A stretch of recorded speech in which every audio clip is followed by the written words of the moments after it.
Can you please let me know how to introduce myself in a much better way? Yeah.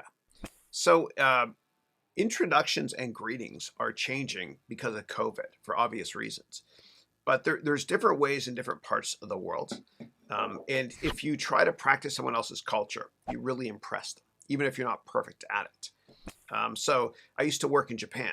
And so when I would meet somebody in Japan, what you do is you exchange business cards, which is sacred. And so you say, Hajime Mashite. You exchange cards. You never put this in your pocket. This is sacred. You take it and you read it for about 20 seconds or so. Okay. But you always make eye contact in all greetings. So when you shake someone's hand, firm shake, not too hard. Very nice to meet you. Kind of like when you're toasting somebody for cheers, always look in the eye. Yeah. So that's what I would say. But things are going to change. Like we're not going to be touching each other in the future. I think it's just going to be kind of waves in general. So you never get that second chance to make a first impression. And people judge you within the first couple seconds, and you don't get a second chance. So what I would say is smile. Just say, very nice to meet you.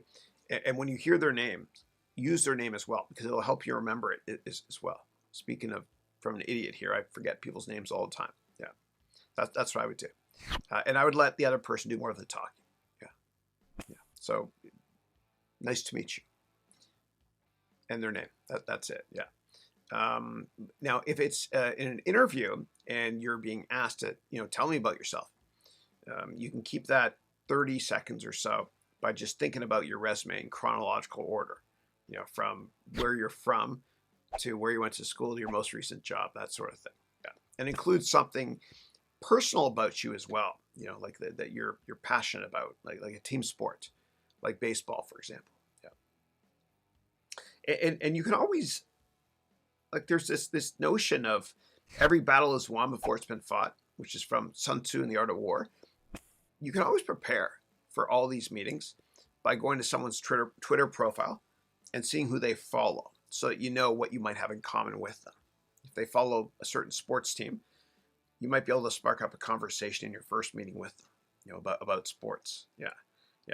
But my biggest problem, and I have many, my biggest problem when I meet somebody has always been, I have a great conversation with them. It's awesome.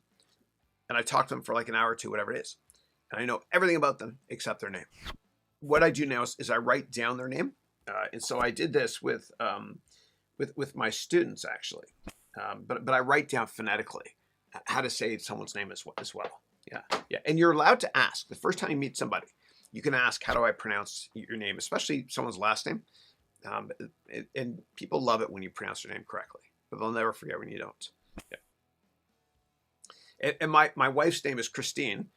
So whenever we go to parties, everyone remembers us. Like, oh, look, it's Chris and Christine. And I don't remember anyone's name. So I tell Christine, my wife, whenever somebody comes up to us and I can't remember their name, I go like this in my neck and she'll introduce herself. Yeah. But I do name association now. Like when I meet somebody for the first time, I think of somebody else with the same name, usually a movie star or an actress or whatever it is, a singer. And that's how I remember that person. Yeah.